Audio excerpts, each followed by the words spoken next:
Listen, everybody, I'm going to stop YouTube for the next month and just focus on this. No videos coming up because of Dr. Tess. It's really important to share that stuff, that it's okay to be human. I feel bad. I hate disappointing people, so here I am with disappointing people. And that's what we're trying to explore, the other flavors of Evan. Tess causing me stress. I'm dreaming, oh, I believe in this dream I've been dreaming, oh, I'm dreaming, oh, I believe in this dream I've been dreaming, oh. It's Dr. Tess! And I was thinking, did people used to rhyme your name with things? Sometimes. Like what? What would Tess get rhymed with? Is the best. That's what I was thinking! Was that legit? Did it actually happen? Tess is the best? Yeah. That's great. I think with the Australian sarcasm in it, you know. Oh, oh, really? It could have been Tess is a mess or something. Never. Well, I don't know. That actually rhymes more than best. Mess well, rhymes more than Tess. Tess is a stretch because it's got the T. What are you trying to tell me, Evan? I don't know. It's what's on my mind. So Tess is here to help me grow my YouTube channel to 10 million subscribers by making Evan Carmichael a better human. Did you do your homework, Evan? I did. I got my note. I got my book here. Oh my gosh, you did too. I'm so impressed. I was actually rehearsing in my head in the bathroom. I was rehearsing in my head having to kick your ass this morning. So now I do my homework? Well, you know, there's a precedence. Wow. Listen, I always do my homework. It's just the last one I didn't think was actually that important to you. But then when you said it was important, I did it.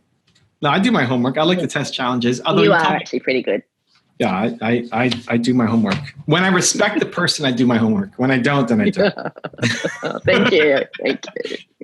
Well, I'm a great student when I want to be, but otherwise I'm a terrible student. It all depends. Yeah, I get that. Teacher or not. Okay, so how'd you go with it? So last time you said to come up with a list of my limiting beliefs. Yes.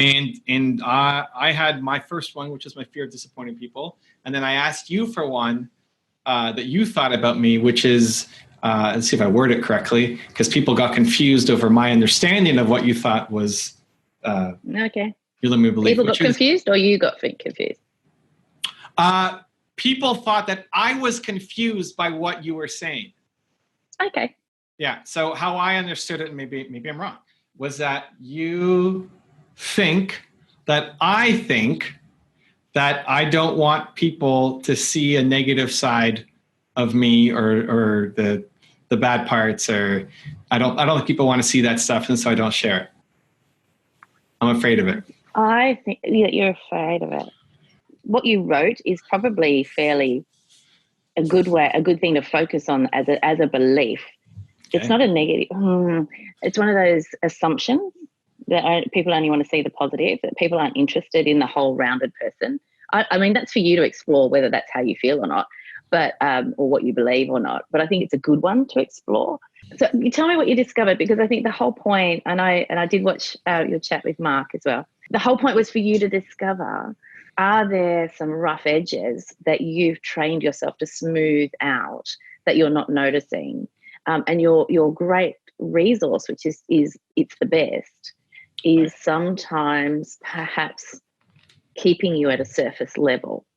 So I'll give you an example. Before I started studying psychology, I went and saw a counsellor for a little while.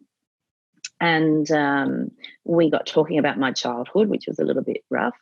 And she said to me, there's no emotion there. You intellectualize. Your whole history is an intellectual list of things. There's no depth of emotion there. I'm not saying you lack depth of emotion, but what I mean is that there's also this, it's almost like a survival strategy that becomes a habit, that becomes a successful strategy. For some people, it's the other way around. Survival strategies that become blocks to successful emotion management. So you see that in a lot of people who have ongoing difficulties dealing with their emotions. I don't think you have difficulties. You've trained yourself to be this positive Evan. And I guess the conversation is around, is there a roundedness that people are missing out on seeing? And that's what we're trying to explore. the other flavors of Evan, because you're all rainbow ice cream at the moment. Is there chocolate? Is there when I can bring it to the conscious, then I flip it. Whether I'm sharing that or not. And that's what I mean. Yeah, just for myself. And that's a skill. Yeah, and that's a skill. Yeah. That's a skill. It's bringing to mind what Mark Drager posted the other day about how hard business ownership and entrepreneurialism can be, and how sometimes we don't talk often enough about the realities of how hard that can be, to normalize it for other people. And I guess it's on a similar wavelength. This conversation is on a similar wavelength of that whole positive that you've trained yourself to be, that 100% positive all the time because you kick it out. It's great to be able to teach people how to do that, but they can't learn how to do that if they're not seeing where you start from. Mm-hmm. Does that make sense? Yeah, it's great. Tess is the best. I haven't even had coffee. So you asked me limiting beliefs, and then you said, what triggers them? What strategies do I use? And when does it happen in real time? So I've been trying to pay attention. Because you don't want me to do it right away. Don't do it right now. Pay attention over the next month. So yeah. So did you do that? Tess causing me stress. There's another one. Yes. the stress test. The test stress. Yes. So so I had a couple things that came to mind. I had 3 examples that came up recently because I've been trying to pay attention. So when we get on our call, I have something I don't want to disappoint you. See, I don't want to disappoint people. I did my homework. Yeah. So like what triggers me? I got to talk to Tess. So I got to review my notes. What strategies I use? That's what I did just before. Even though I did it, like, okay, I got to make sure I know what I'm talking about. So when we get on, I'm not fumbling around. And that is it happening in real time, I guess. So a couple things. One, we messed up big time on my YouTube channel and posted 200 videos all at once. This was 2 days ago. 2 days ago? 2 days ago. Yeah. 200 videos all at once. I destroyed everybody's subscription feed because when they go to their subscription feed, it's like all my videos. And they weren't even full videos. They were for my book, Top 10 Rules of Success. We made 200 videos that are supposed to be morning meditation. Here's a video, and then think about it. 5-minute quick videos that weren't supposed to be released like that. Or maybe ever like public like that. But anyway, we messed up. 200 videos. I lost 6,000 subscribers in one day. And then 500 in the next day. We're starting to come back up. Apologized in my community tab on my YouTube. But you still can't get to everybody. And like most people don't even know why this happened. Responded to every comment. Posted updates. Most of them are positive. It's like, hey, if they want to unfollow you, like, forget them. They weren't hardcore Believe Nation fans. And anyway, so I'm apologizing to some people and just more showing gratitude, love, appreciation for the people who are trying to support me. And through that crisis and pain and like, hey guys, we messed up. And I mean, it's my fault. I'm the leader. This happened on my watch. Like victory or just inspiration and people saying, hey, it's a mistake and you learn through your mistakes, and all the messages that I would give to people are giving to me, right? I love it when people do that. I love it when they've really reflected on what you've said and now they're coaching you with it. I love that. Yeah. But like at the same time though, I'm not massively in pain. Like I feel bad. I hate disappointing people. So here I am with disappointing people. Lost 6,000 subscribers overnight. But I'm like, okay, how do we solve this problem? We do the best we can. Like I'm going to communicate, over communicate, try to make it up to people. But this is like, I just write into strategy mode more than sitting on something and feeling terrible. Like, how could this happen? It's like not reaming out my team. You guys, I mean, all of my team, well, the 4 key people who were involved in this were all like communicating together and like strategizing and not like, I don't even know whose fault it was. It's multiple people's, but it's not like, you suck for doing this. I hate you. It's like, forget that. Let's go. Like, let's get back on it. Yeah. So that happened. Then I did an IG live with a woman who had way more followers than me. She had like 1.5 million followers or something on Instagram. And I knew nothing about her. And it was a last minute thing. So the guy on my team who set it up said, hey, Evan, last minute, in an hour, you have this Instagram live with this person. And my first thought is, oh my God, holy cow, the panic of the panic of who is this person? I'm not ready, you know. Yeah. And so Yeah. that triggered it, like the last minute notice. And then like, okay, well, I'm not gonna. I feel it was wrong just to get on and say, hey, tell me your story, and like go in blind and know nothing. I want to research. I want to understand her message. I want to know what she's all about. I want to know some of her stories and her struggles. And when she was 7 years old, this happened and all that stuff. So that I feel more prepared to ask interesting questions. And so that's what led me to like start going down research. And then when I caught that I was feeling overwhelmed or stressed out, I said, this is awesome. Like I get to talk to somebody who's, you know, this is what I want. What do I want to do? Not do big calls. I want to do nobodies all the time. Like, this is great. And then I got excited. Like, and I ask great questions, and I'm a fantastic interviewer. Like, this is the thought that's going on. So by the time I get on the thing with her, I'm ready to go. Like, this is gonna be the greatest thing ever. But I had to. It wasn't until I consciously caught. My default was, oh my God, this is happening. Okay, I need to research, boom, boom, boom, like problem solving mode. And then as soon as I caught myself thinking about it, like, what am I doing? This is amazing. What an opportunity. Thank you. This is great.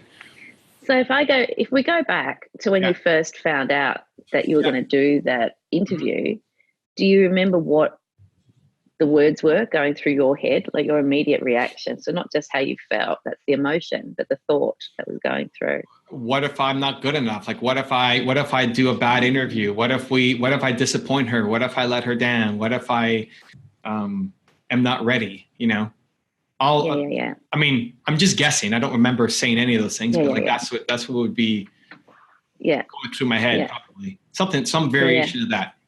So still in my head, still comes down to disappointing people or letting people down, but maybe there's something else you're hearing in those words that means something else. Yeah, well, the whole what if stuff. I mean, that's all of that catastrophizing, you know, expecting disaster from something. You know, you're feeling that threat reaction of going into something blind and not knowing, you know, you're not in your comfort zone, obviously, when it's someone you don't know anything about. And so then there's this catastrophic, your mind takes over, your fear responses take over and predict all these catastrophes. What if I let her down? What if I suck? What if I don't know what to ask her? All this sort of stuff. What's really interesting in you is that for many people that would escalate, so that would snowball. So that catastrophic thinking is often a big part of an anxiety reaction. So it would snowball and start kicking in the physiological side of the anxiety as well, and snowball until you go into the interview feeling incredibly anxious and nervous and perhaps completely stuff it up, you know, creating a self-fulfilling prophecy. So for you, you've got that skill where you're noticing that early enough, and that's what we normally would teach people to do. You're noticing it early enough, grabbing it, and instead of saying, "Oh my God, I have to do this interview with this person I've never met," you're saying, and it's a simple change, I get to do this amazing interview with this person I've never met. You change the language and it changes the response. So it changes the physiology, it changes everything else that's going on in here. How did you learn to do that? Like, can you go back and tell me a time when that wasn't possible? Like you felt that you couldn't do that? Was there a time in your life when you struggled to overtake those thoughts that would drive that anxious response? The one that's coming into my mind was I was going to meet a woman at Starbucks, entrepreneur, pure startup, and I said yes like months before, and like yeah, whatever, we'll meet at Starbucks. I'll help you with your business, even for free, like no charge, just to have a coffee and help. And then I on the day of, I was secretly hoping that she would cancel on me. And I would do this a lot. I would secretly hope people would cancel on me, right? Like, Evan, I can't make it. I'm sick. I hate you, whatever. I don't care anything. Just they can't make it. And I would hide it in like, I'm really busy. Like today I got to do all this stuff. And oh my God, I got to meet this woman. And it's going to take 2 hours and but really underneath that, I was just afraid that I was going to disappoint her and let her down. And then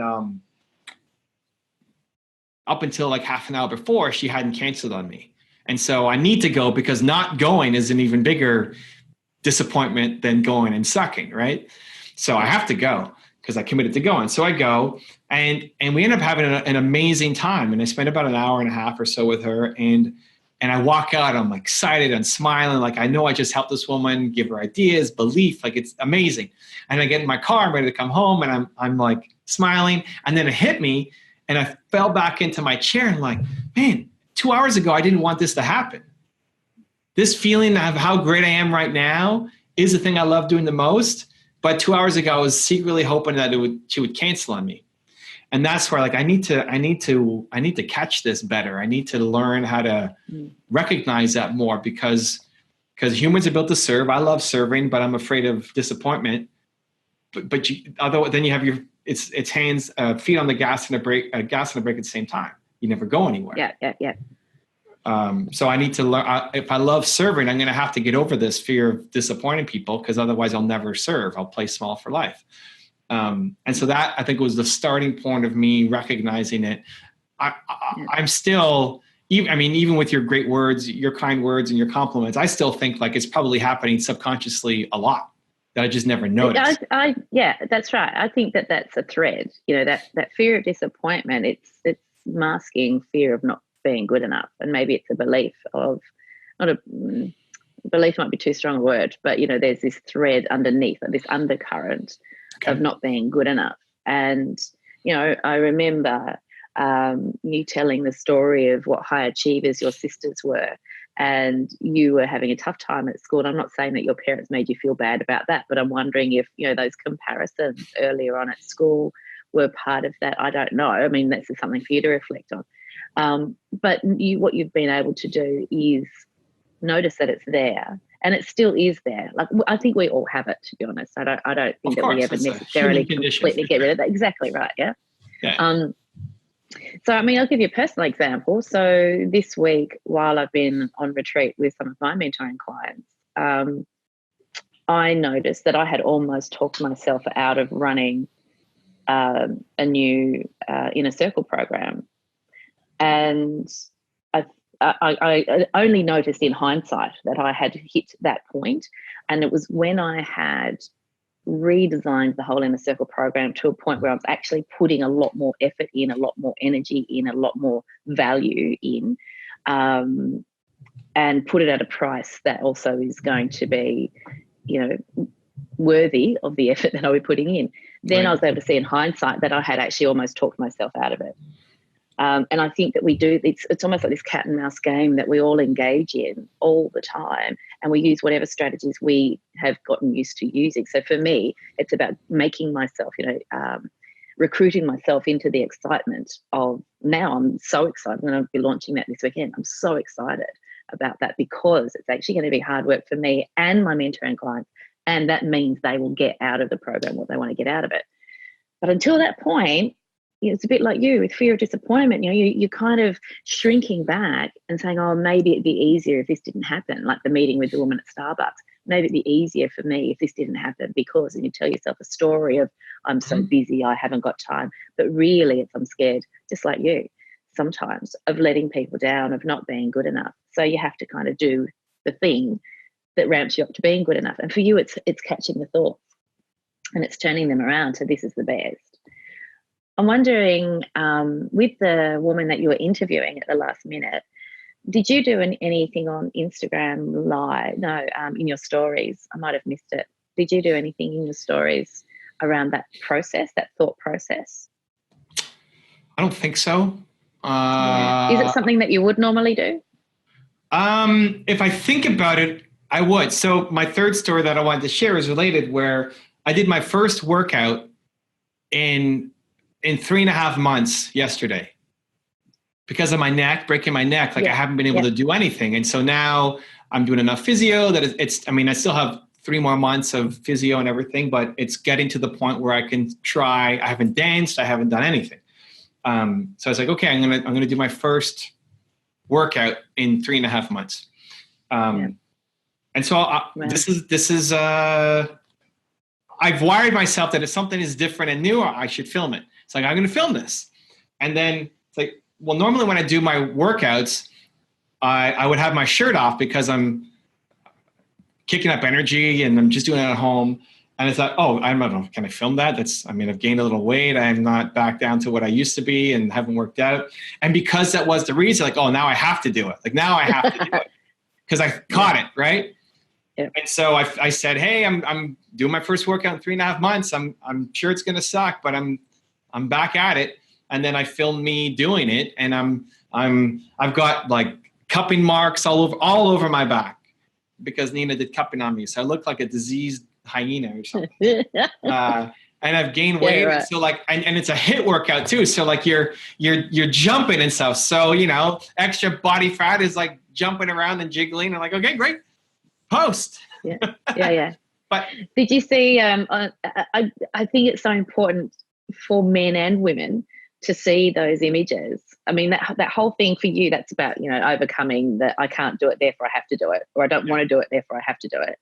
Mel Robbins posted something similar this week about body fat, and that whole message of it's okay not to be perfect. It's okay to have a body that's, it's proving all the things that it's achieved. You're showing on your body all the things that you've achieved. And for you, that whole thing about having gotten past that broken neck and having done that tour anyway and still being in recovery mode, I think it's really important to share that stuff, that it's okay to be human and to have your broken bits and your wobbly bits and all of that and your couple bits. We don't all necessarily go around showing our bodies to people all the time, but in context, I think it's a good thing. Sure, yeah. How did you feel after you shared it? Like, I know that when just tell me, how did you feel after you'd shared it? It wasn't the after, it was the decision too. Yeah. Right. So after whatever, I'd already decided, great, post, and whether people liked it or not, I mean, it's already gone. You've moved on. Yeah. Moved on. Yeah. But it was a decision too. And it was just catching it consciously. Why am I worried about this? Then now I have to do it. That's the, whatever you said, what strategies do I use was your question. Like, that's the strategy. As soon as I catch it consciously, then I have to do it. Yeah. Did you talk through the second guessing? Like, did you talk through, or was it just a shot of you working out? Did you talk through the second guessing? On this one, I didn't. I mean, I have in the past. When I broke my neck and I did a whole video of me in my underwear and Nina dressing me and going to the car and pushing me into the car and all that. And there I started with like, this was my agent, Steve, who challenged me to do this thing. And, here I am in my underwear, can't do anything for myself. So this is my morning routine now for the next whatever days, months. So I did there. I don't think I set that up as much. I focused more on my neck, that like, this is my first workout that I've done, that I'm going to try to do. And here's what I'm doing, this HIIT workout. And then me doing it. And then, oh my God, I'm so out of shape. This is crazy. But how my did neck your neck go? Yeah, good. Yeah, I mean, I went light compared to what I normally would do. It's super light, but because I hadn't done anything in 3.5 months, I'm out of shape. So it was hard. But yeah, I just got to be careful. No weights, just anyway. I focused on that. I didn't focus on I don't know about doing this with my shirt off and jumping around. But yeah, I could have. Thinking back, now I'm pissed that I didn't, right? Like, it didn't consciously think I need to tell that story. But you see what I'm getting at, yeah? These are the moments. These are like the little human insights that we all have, we all share. Yeah. And I think that's the stuff that these opportunities for people to get to know that you have those moments too, and therefore it normalizes it for them, it validates it for them, and it also shows the process that you go through to get yourself past that. While we're talking about that video, the workout one, it was reminding me, and you would have the same, with your mentoring clients. It reminds me of, when I'm encouraging mentoring clients to do a live stream, and there's lots of reasons why I encourage live streaming. I know Hank doesn't love it for video training, but I love the capacity for live streaming to burst through the perfectionism, like that whole taking of imperfect action. Like, your live stream, it's there, it's on, it's done, and that's your first step towards reaching an audience for what you're doing with your marketing of your business. You can build on the rest later, sort of thing. I know that one of the reasons I really encourage live streaming over pre-recording for my clients, there's a lot of perfectionism in my industry, for example, like there is, generally speaking, but there's a lot of perfectionism. So if people are pre-recording videos, then they spend all this time agonizing whether or not to post it and so on. But I also know that people do agonize over whether to pull things down. Like they're so scared of judgment and criticism that they've posted something and then they sit with this horrible feeling of wanting to pull it down for fear of judgment, for fear of it not being good enough, or for fear of looking like they're narcissistic. That's the big fear, and so on. Was there a time when you struggled with that? Going back to your early social media stuff, was there a time when you struggled with the whole fear of criticism and judgment and all of that stuff when you posted in the early days? Or were you always comfortable with that? I mean, I don't know that I was. It's so weird. That's an interesting question. I don't even know that I'm comfortable with it now. Mm-hmm. I just like. See, that's a really important message. It's so important for people to hear that. And at the same time, I lean into it so heavily because I'm uncomfortable with it. Yeah. Like catching it. So I remember I hired this guy who worked for me for a number of years who had this, $50,000 super camera, right? That they use for movies. And, but did I tell you this story already? No. For it to work, you had to be on like the other side of the room from me. So we've got like a giant distance between us and he's zooming in and everything. And then I recorded, 40 videos with him that day. And one of them was our Jordan Peterson video, which is the first Jordan Peterson one we did that has 1 million plus views and took off. But what happened was the microphone didn't work. And he didn't check in his earphone to see if it was working. And the camera, so we used a camera microphone, but the camera was on the other side of the room. And so it's a super echoey thing. And then when he got home, he downloaded the footage and he was like, Evan, oh my God, I'm so sorry. You don't know what I just did. Every video we made today is messed up. Like the audio is brutal. It sounds like you're a million miles away. And no matter what kind of filter I run it through, like we can't save this footage.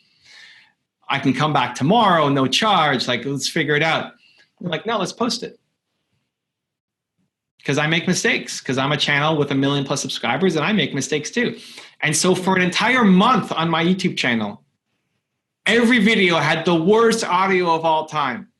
Evan, you sounds like you're in a toilet, man. This is the worst video ever. Evan, can I buy you a microphone? It's only $50. Like, can you invest in your channel? Like nonstop. And I didn't even explain it. I probably could have explained it better. Like, here's why we do this, but it's still so hard to get a message out for everybody to see. So I like, no, this is it. Like, you made it. This is fine. It's my mistake too. I didn't ask you like, hey, does it sound okay? So post every video for an entire month on my channel. Had that. And some pretty big videos, So I'm just thinking, when you say it's really hard to get a message out, I'm just wondering, when I look, so as a consumer, let's say, when I look at your YouTube channel or if I look at your Instagram profile, there's the consistent branding theme, which is really, I know that's deliberate and it's consistent and it's great. And I'm wondering if there's a twist on the theme visually for those videos that are all about, and I don't know what the theme would be called, but, those videos that are showing the humanity, showing the problem solving, showing the getting past the difficult emotions, so that people know to look out for those particular videos where you're taking them with you on those problem solving journeys. Because I think, I'm a huge fan of imperfect action. Huge. I mean, that's, I'd still be stuck in perfectionism. I would never have done any social media if I wasn't. But I'm also, I remember one of my very first conversations with Steve around taking people on the journey. And there's a video I did almost a year ago now explaining, a staffing crisis that happened in my business. And we were talking about that on the retreat. And people at the retreat had all watched it. It was very emotional. And there was something about taking people through that process at the time it was unfolding, not throwing people under a bus, but exploring my reactions to it and my takeaways from it that stood out. Good morning, sweetheart. That stood out as a learning for them to witness something unfolding that was unusual and so on. Now, I've just got children waking up, so I'm sorry about the background noise. Okay. So I'm just wondering if there's something visually in your channel that people can notice that's a theme. There's a theme that runs through those specific videos. I don't know how you. Yeah. Yes. I mean, could we do a better job? Yes. Just like anything, like the video for any platform, if you send a tweet out, it's only going to hit a certain percentage. This crisis where I posted 200 videos at the same time, I posted 3 different times on 3 different days to my community tab, which is the best way to be able to do it, and still only hitting a fraction. But that's it. You know what I mean? That's part of it. Yeah. So there's a lot of people who will watch it and will have no idea, and I've disappointed them. But and like I did my best. I got to keep moving on. Yeah, I can easily. Everything you're saying is true. I love those journeys, though. Yeah, I love those journeys that as we're talking about them today, we're unpacking the process that you go through, and I love the idea of people being able to share some of that with you. Whether it's because it's beneficial for you or whether it's because it's beneficial for them, which is what I actually feel. It's beneficial for people to see that the people who they look up to, who always seem to have their shit together, don't necessarily always have it together. It doesn't necessarily come easily to be that positive. There are moments when it's actually a conscious decision. I think you talk about this, and I certainly talk about this, making conscious decisions about how you're going to react to a certain thing. You have your initial gut reaction, and then you decide whether or not that's where you're going to go from that point. Because that's what you do, is you go through that conscious process. Well, I'm not going to let this catastrophizing or these what ifs ruin this interview with this woman. I'm deciding that this is actually an awesome opportunity. And this is what Mark and I get into differences of, because he'll sit in things. He'll sit in like, this is terrible, and just feel and like, dude, not consciously. I might sit in something, but as soon as I catch it, I got to get out. Like that will destroy me. So what should I do? You want me to catch them and film those moments more? Step people through it with you. It's almost like it's make that subconscious process visible. So all the stuff that I've taught you, I guess the process that it's worried me, some of the conversations we've had, it's worried me that interpretation could be that I'm asking you to sit too long in negative emotion, because that's not really what I've been wanting you to do. What I've been wanting you to do is to be conscious of stuff as it's happening, and recognizing it when it's happening, so that you can then go, right, I'm going to talk my people through this mindset or this headspace that I'm in, and A, it might help you problem solve it anyway, and B, it's sharing with your community that human side of problem solving emotionally, problem solving a dilemma, or problem solving a fear, or problem solving anger. I don't know about you, I always feel better after I've spoken to the audience that listens to the stuff or watches the stuff that I do. It energizes me. It just energizes me. I always come away with a smile on my face, right? So that process in itself is useful, but I think it's more important that it's communicating and normalizing that we all have these moments. So in terms of what to do with it.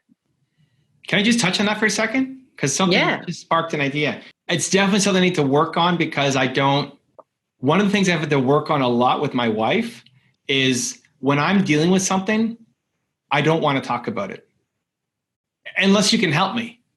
Like if something is wrong, me telling you about it does 0 for me.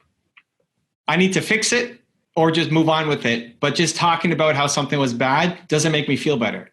So I mean, my friends, whatever, I don't care. But my wife likes to know what's happening, what's going on. And so I had to think, like what happened and what's going on? And if there's a problem, I need to explain what the problem is, even if she can't help me solve it. But for me, I have zero need for it. It doesn't make me feel better.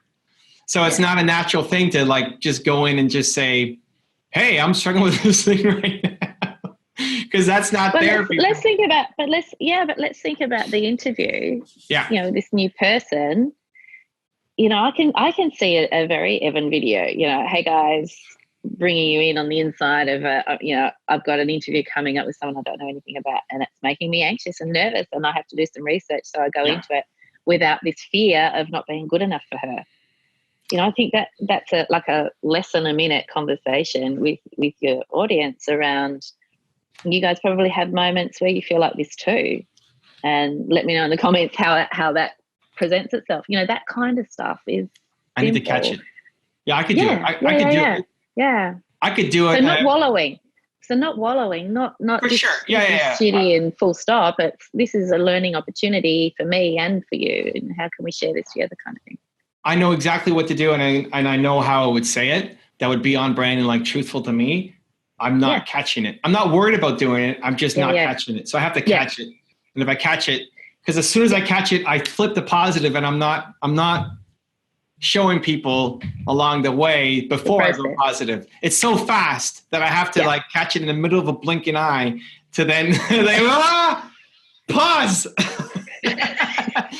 Yes. Instagram, how are we doing right now? I hate my life because of XYZ, and here we go. We're going to change it, right?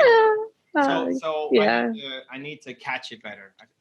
It's not the aversion. So that's the point of the journaling. So that's what you were doing this past month, of catching these moments and writing them down and noticing those elements, like when they present, how it feels.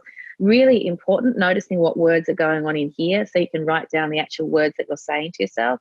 Because we all have this little inner monologue that comments on what's going on around us. And that's where I'm not good enough. And you'll find a lot of it's shorthand. I suck. I'm sure you say that to yourself a lot. Jotting that down. So what that is actually going to do, that's making it conscious for you. And then what happens is your brain will recognize it more easily the next time. So if you keep going with that for a while longer, maybe between now and when we talk again, by the time we talk again, I bet you'll have discovered that you're noticing these things quicker. And to film it. Yeah. Let us I'm noticing it, but it's after the fact. Like all these stories came up, like, oh yeah, like I felt that, and then the workout one, I guess, but I didn't verbalize the thing. I just did it. So yeah. It was more. I didn't fully break down what was happening. Yeah. And part of it was like knowing that I had cupping all over my back. I wanted to do it without explaining it, just to add more like. Just to add more judgment. Like, what happened to your back, right? Without explaining it, just to feel more judgment, right?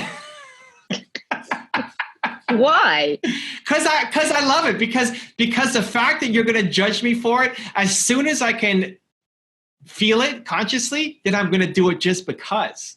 Like, I want that. I love diving into that. Yeah, right? yeah. So I don't want to explain what's on my back. And some people might say, they might understand that as cupping is like, or think that's weird. Will judge you for. I love that, but probably like subconsciously, I'm afraid of it. So as soon as I catch it though, then I don't want to give as much context just because. Like when I painted my nails and did 40 videos with it, I didn't explain at all what was happening. I just showed up with orange nails with white racing stripes on them, right? Just because, just to eat it, just to know, right? But that's the conscious Evan who's crushing it, not the subconscious who's like afraid of it. That's right. I mean, I think that's the game, isn't it? That's the game that we play. It's the motivation game too that we play. We have all sorts of tricks, like I was saying before, ramping up my inner circle program. So I know that I will have a lot of hard work to do, and I will have to find time to do that. That's got me so motivated for it. Like I just can't wait. It's the best. Don't say it with that tone. Don't say it with that tone.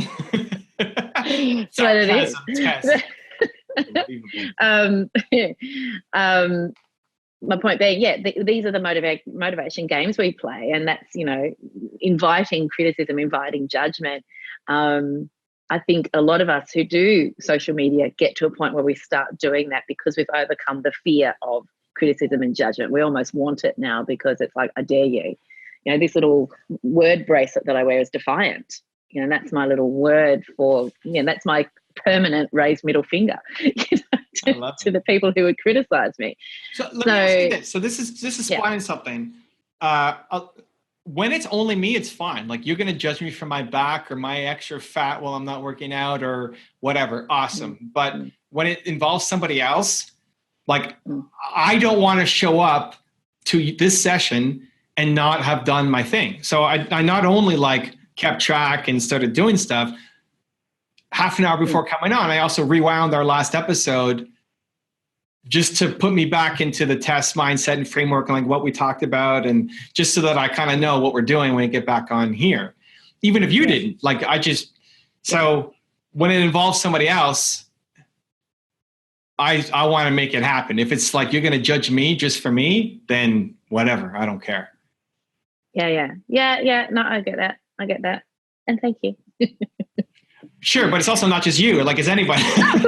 Yeah, I know that. Right? Like the IG woman or somebody else. Like, I'm going to go in, even though I know I can crush it. Yeah. Like, I've done it a lot, whatever. It's going to be great. And if I just winged it, it could, but I still feel like I'm cheating her. I'm disappointing her, or even my own abilities of what I could create for my audience. I'm disappointing my audience by not being at least somewhat prepared. Do you know what I think would be a good exercise for you, just for yourself? Yeah. And you can talk. You don't have to necessarily talk with me about it, but taking notes. I'll talk about it. Let's go. Define. Just because you said that, we have to talk about it. Yeah, I think we've both got a streak of defiance, haven't we? Can I tell you a little story first? No, I won't. No, I'll tell you what I need you to do first. Okay. What I think would be a good thing to do is. It's very exciting. This is a journaling thing, right? So this is looking around the underneath. Okay. And letting something. Sorry, I've got my pre-dawn brain on. All of those thoughts that you've been writing down, all of that stuff, it's coming from somewhere, right? Okay. And we know that there's this thread of fear of disappointment, fear of not being good enough. And I think spending some time free journaling around this. Now, it might be that you use a journaling prompt, like, if I knew I was good enough, I would feel, or I would think, or I would be, or I would do, and exhausting each of those prompts fully, like repeating the same sentence beginning, and then finishing the sentence differently each time. And you keep going with that. It might be a whole page, might be 3 pages. You keep going, you exhaust it, and then you push through that and keep going further. When you do that sort of journaling, you're actually unlocking the repetitiveness of the sentences, lets you go into autopilot a little bit. So you're actually unlocking what's really underneath. And you might find some interesting things. And that's for anybody. Anybody can do this kind of activity. It's actually really useful. You can journal like this on your 12-month goals. There's any number of ways to use this kind of strategy. But I think with that fear of disappointment, I think it would be really interesting exercise for you to dig at that a little bit and see if you can and see where, not only where it's coming from, but also what else it's hiding. So if I knew I was good enough, I would blank. I would feel, yeah. Well, and it would. You might have one journaling prompt that ends with feel. So if I knew I was good enough, I would feel. Okay. The other one might be, if I knew I was good enough, I would do. If I knew I was good enough, I would be. If I knew I was good enough, I would have. Okay. Have. And it might not be materialistic things. Yeah. So that's a really interesting one to see where that takes you in particular, actually, because it might be that I have a sense of calm. I have more time. I have, and so on. Be, feel, think. Did I get think on the list? I would think. Think? Yeah. So we have feel, do, be, have, think. Think. Yeah, that's probably enough. And you don't have to do all of them. Just choose the ones that resonate. You might be one or two. I'll look at you. I'm going to do all of them, Tess. I'm going to do all of them. Don't get all perfect. I'm not giving you a score. You don't get a prize for doing all of them. It's not about the prize. It's about the process. Good. Go for it then. Of course. But you have to exhaust each one. Don't just do one answer, one sentence of like each one. on Yeah, each, you got however long you can go. However long on each. Yeah. I'll try to do a page on each. I'll do a page on each. Yeah, see how you go. Aim for that. Go further. If you get in the flow, keep going. Right. So, we did a version of that on my retreat for 12-month goal setting. In 12 months I'll have blah, blah, blah, blah. And that actually really helped the guys on retreat plan their 12-month goals and plan their business planning and their marketing planning and everything. Like, it just laid a really good, solid foundation. A page in this book has 27 lines. Yeah, it's a small book. Really? That's, I think 27 times 5, that's a big, isn't that not big? Depends how big your writing is. That's not an A4 book. It's a small book. This is actually Mark Jager's book. This is his company. No, but is that not enough? 27 for each of, so if I knew I was not good enough, I would feel 27 different things. How big is the book? Hold it next to your head. How big is your book? 27 lines. Yeah, see, that would, it's a journal. You said journal. What do you want? You want me to write in like a... No. What I mean is that I would fill that page in like, I don't know, half a dozen sentences. No. I'm just going to feel... Yeah. Oh, you want a sentence? I'm thinking I would just feel... You've got to write the whole thing. You've got to write the whole thing. Oh. Because it's while you're repeating the start, it's the repetitiveness of the start of those sentences that actually gives your brain time to visualize where you're going with the rest of the sentence. So you want like a multiple sentence answer for one thing? Yeah, you're going to hate that. No. Wow. Yeah, you're going to hate it. I don't even know what I'm going to write at all for any of these things. It's a journaling thing. Yeah. I hate journaling. I hate journaling so much. Yeah, and you hate relaxation. You hate all that stuff. I know. All right. I'm deliberately writing a list of all the things you hate, and I'm just going to make you do them. Make me do it constantly, and like here I am. I got to film it. I hate this, guys. Doctor Tess is a mess, causing me stress. It's the best. Let's go. Yeah. You and whose army? I think just play around with it. There's no real rules, but just play around with it. It's a good journaling exercise. It really does release some stuff. And you'll always be surprised by what comes out. I'll do it. I'll do at least a page on each then. Man, I legit right now am stressed out. I have no idea what I'm going to do. I feel like I have no answers for any of it. So I'm going to sit there with a blank page. Exactly. Yeah, exactly. It is. So this is interesting. I'm stressed out and I feel like I'm going to crush it at the same time. Like I have no idea what I'm going to do. If you ask me right now to answer any of these, I have no answer. And it causes anxiety. And I feel like I'm going to destroy this thing. It's like this. So how do I got to catch that before? Anyway, I don't know. Yeah. This is the... So and do you know what? And there'll be some stuff that'll come out of there that'll surprise you, but there'll also be stuff that comes out of there you think, this is a great idea for a video, or this is a great thing to share with my audience, or this is a great thing to, I don't know, run a workshop on. What I honestly thought about was doing a session with, because Mark lives so much in the negativity, just have him ask me negative questions. Like whatever he's struggling with, or what's a negative emotion that he's feeling, ask me when I feel that, and then just sharing some kind of story. Because unless I'm prompted, it's really hard to I don't live in that world. So, but with a prompt, you can like, hey, tell me when you ask me, right? I can pull them out. Yeah. Okay, let me ask you this quick, because I'm going to Tony Robbins next week. So we got this on just before I left. What should I work on when I'm there? I mean, I don't need to work on anything. But do you know the first thing that came to mind? Yeah. I'm excited. Yes. That whole not being the stereotypical alpha male motivational person. You know, who you wear that hat quite proudly, right? Really? You think I'm an alpha male? I don't feel like I'm an alpha. No, I said you're not the alpha male. Great. Yeah, okay, great. The non-alpha male. I'm going to start pulling faces. I'm going to start pulling faces in a minute. You wear the hat proudly of not being the stereotypical alpha male speaker, which of course Tony Robbins embodies, right? Okay. Okay. I'm choosing my words carefully. So I think reflecting on that and reflecting on what his style triggers in you and journaling around that somehow, just documenting that, documenting your thoughts about that, documenting feelings about that. He's a smart guy, and there's lots of what he says that obviously that's why you're going.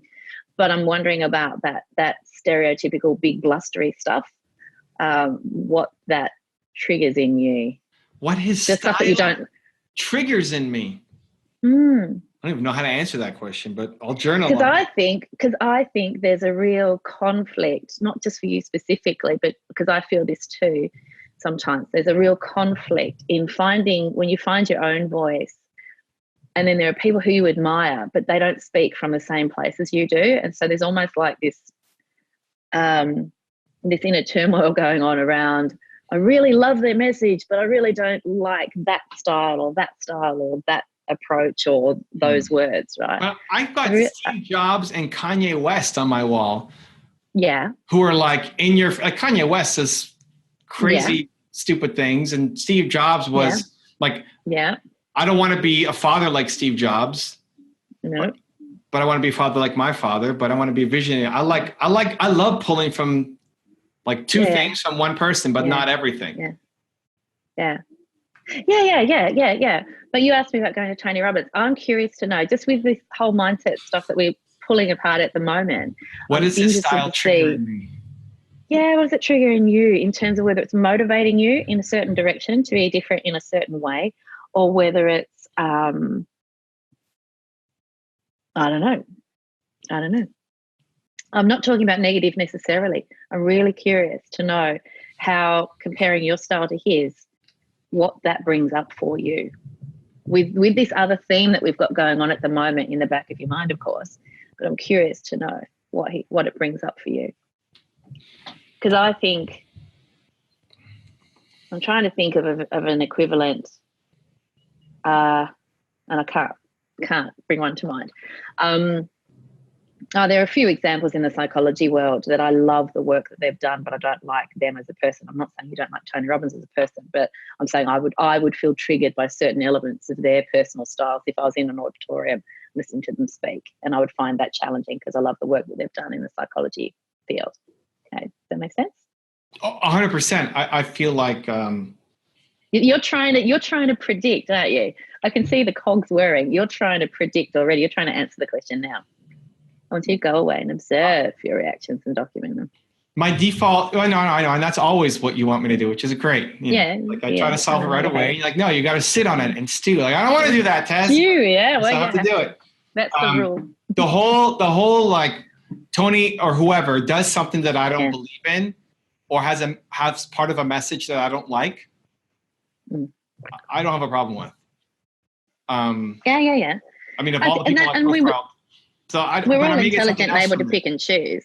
Yeah. But I think it's the in the moment reactions that I'm interested in. I think intellectually we're all smart enough to pick and choose which bits we subscribe to. But I'm interested about that in the moment. In the moment reactions. Okay. And I'm also curious to know whether there's any of that I'm not good enough stuff that comes up.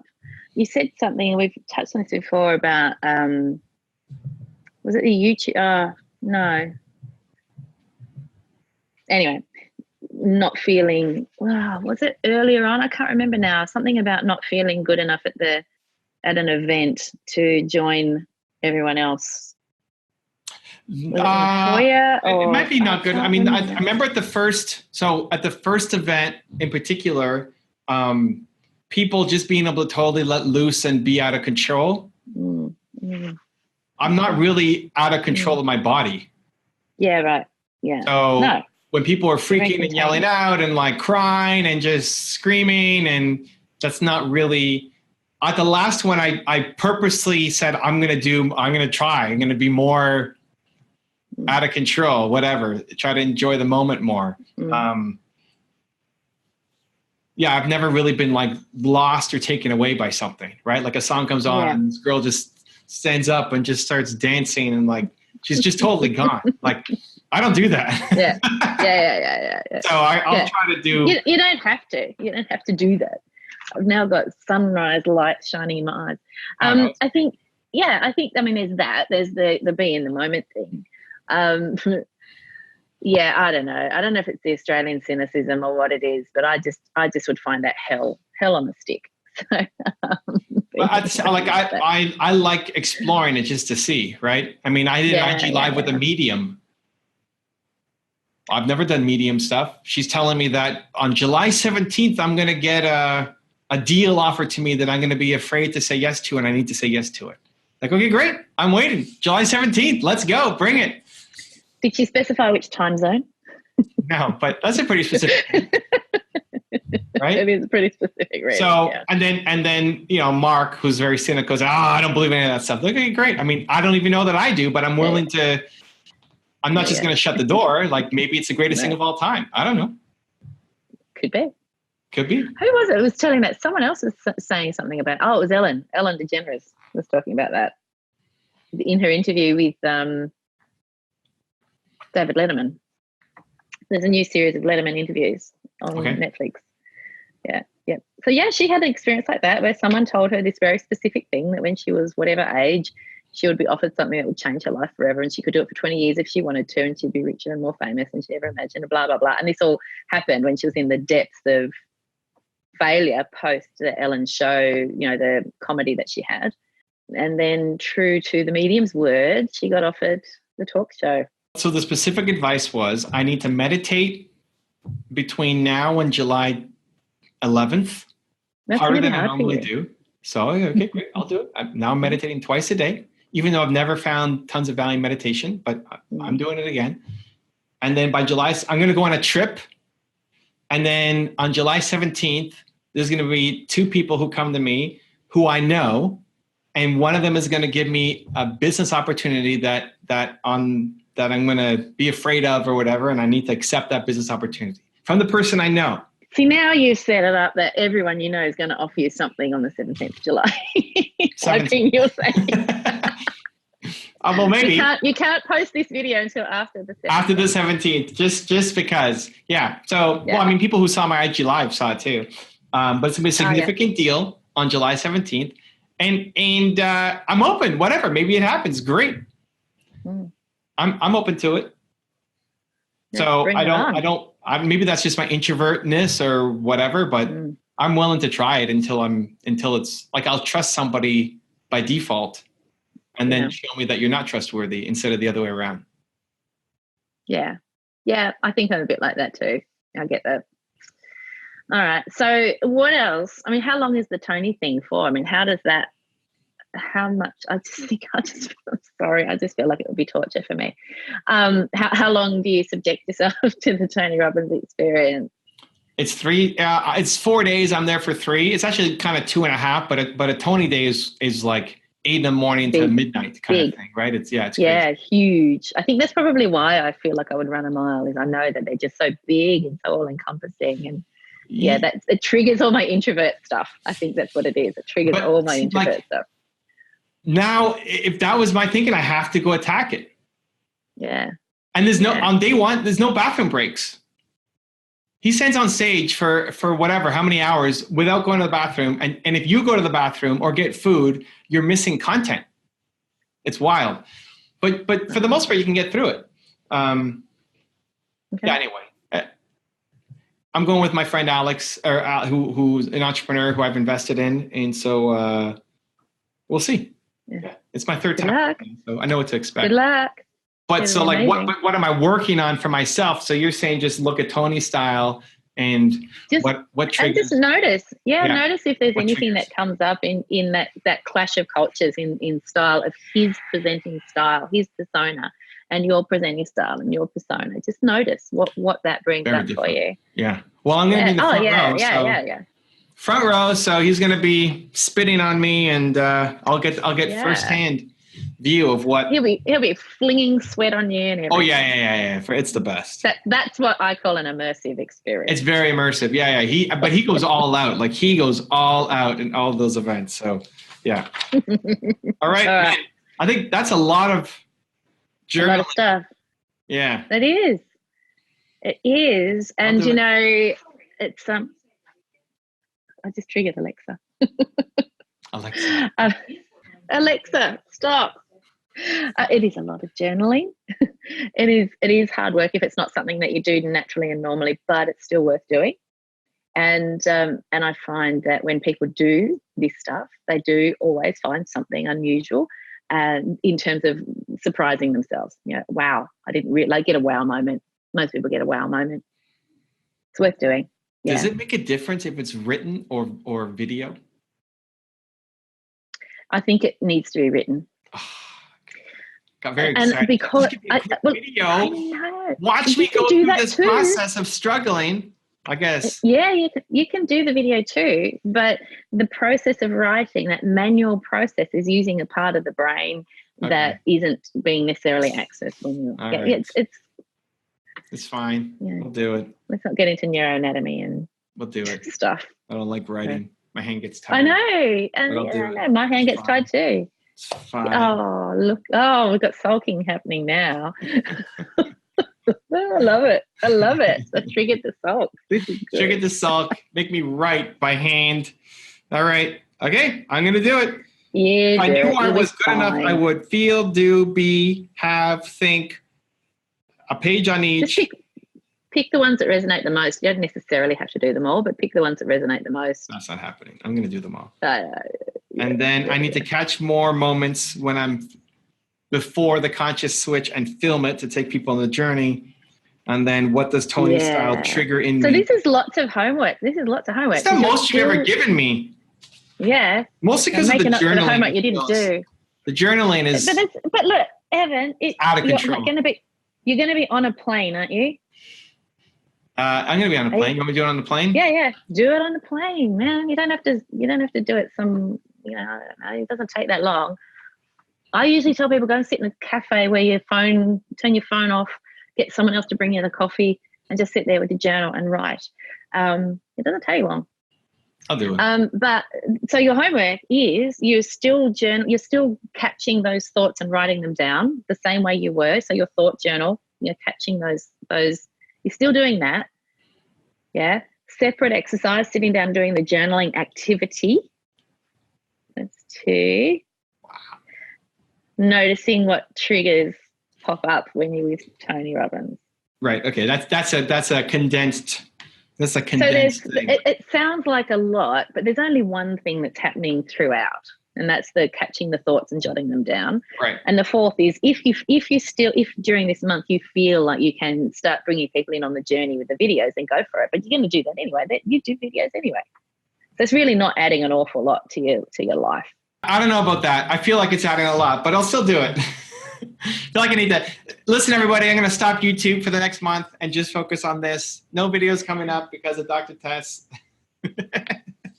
No, we'll do it. Yeah, blame me. I'll get it done. You'll get it. We'll get it done. Yeah. Dallas is, I don't know how many hours flight, but we'll get that done. Cool. But it's more than 1 hour, right? Oh, it's more than 1 hour. Yeah. It's an hour and a half to New York. Now Dallas is going to be another at least 2 hours on top of that. Okay. Yeah. Okay.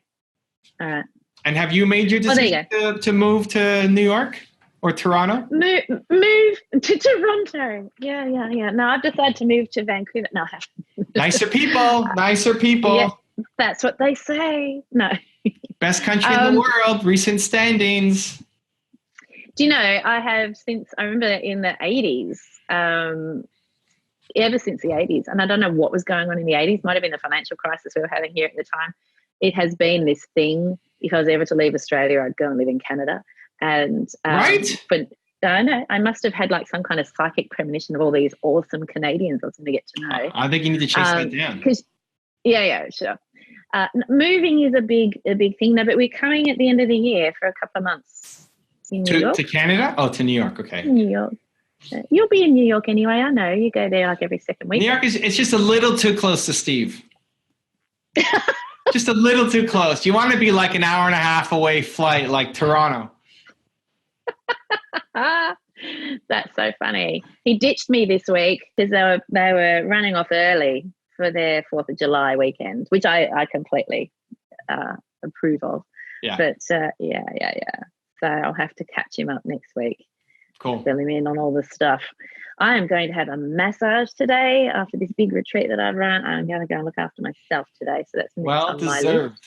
Well Thank you very much. Thank you very Cool. much. All right. All right. Thank you, Tess. I got homework to do. I appreciate you and the push, got a as ton of always. You're welcome. I will talk to you soon. All right. Happy weekend. If you want to see how Tess kicked my butt the last time, check a video right there next to me. Continue to believe. We'll see you there.